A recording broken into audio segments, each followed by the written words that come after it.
Prime Minister, I want to thank you and the people of Japan for your friendship.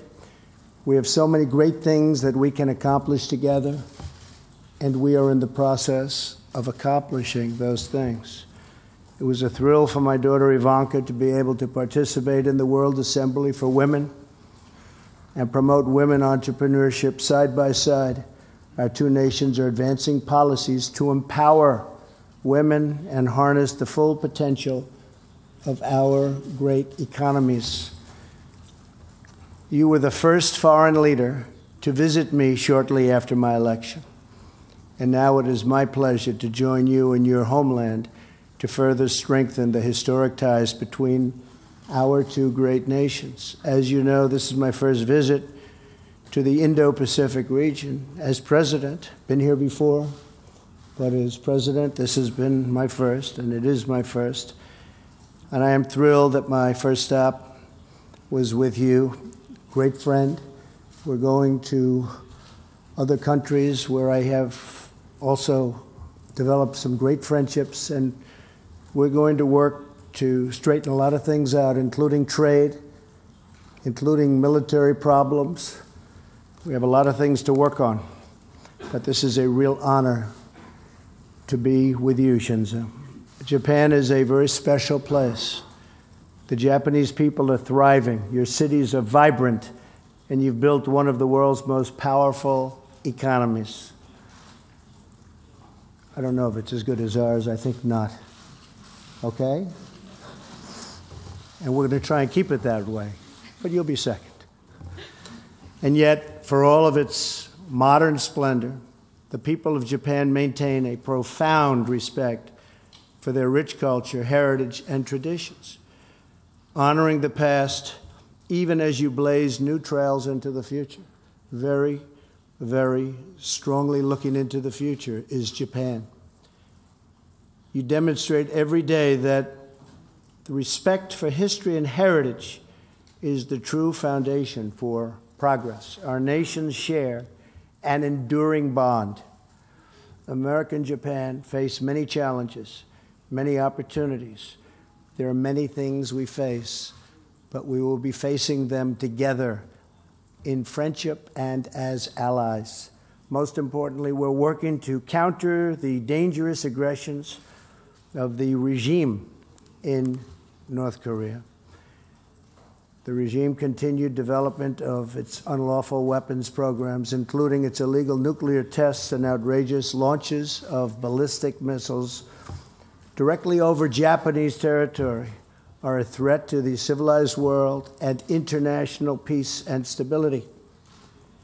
We will not stand for that. The era of strategic patience is over.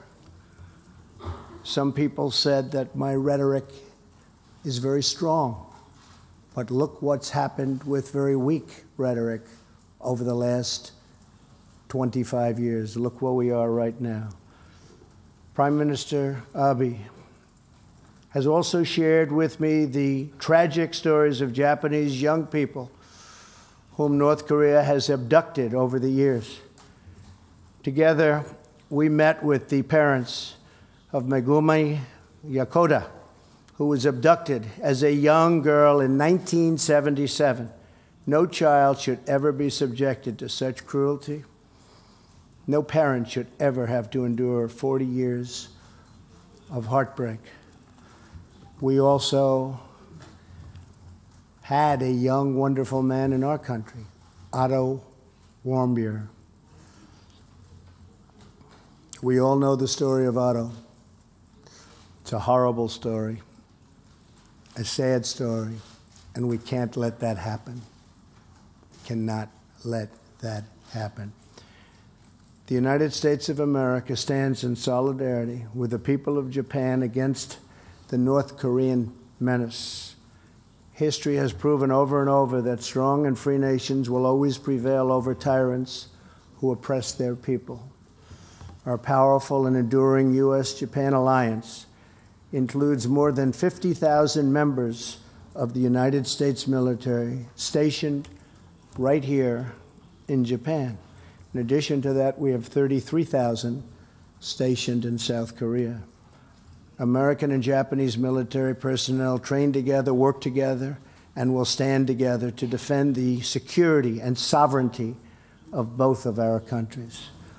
I want to thank the entire Japanese people for acting as such gracious hosts and strong partners for our men and women in the armed forces. America is also committed to improving our economic relationship with Japan. As President of the United States, I'm committed to achieving a fair, free, and reciprocal trading relationship.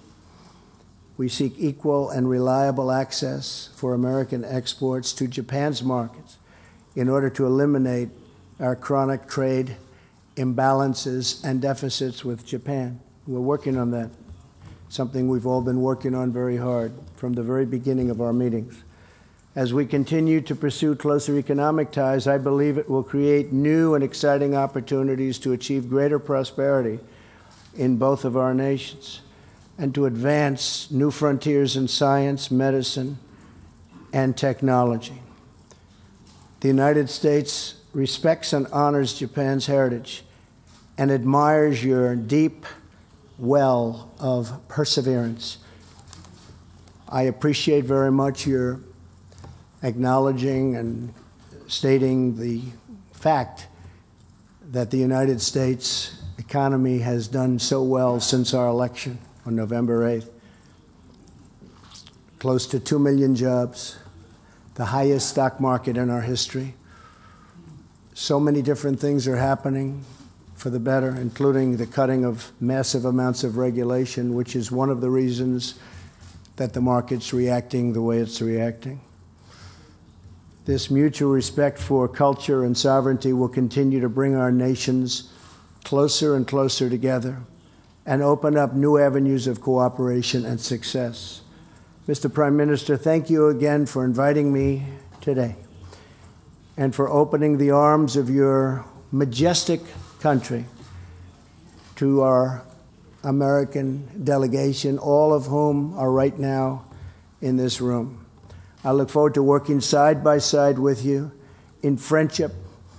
We will have success like rarely seen between two countries, Japan and the United States of America, two very, very special places. Thank you for having us. Thank you very much. 大統領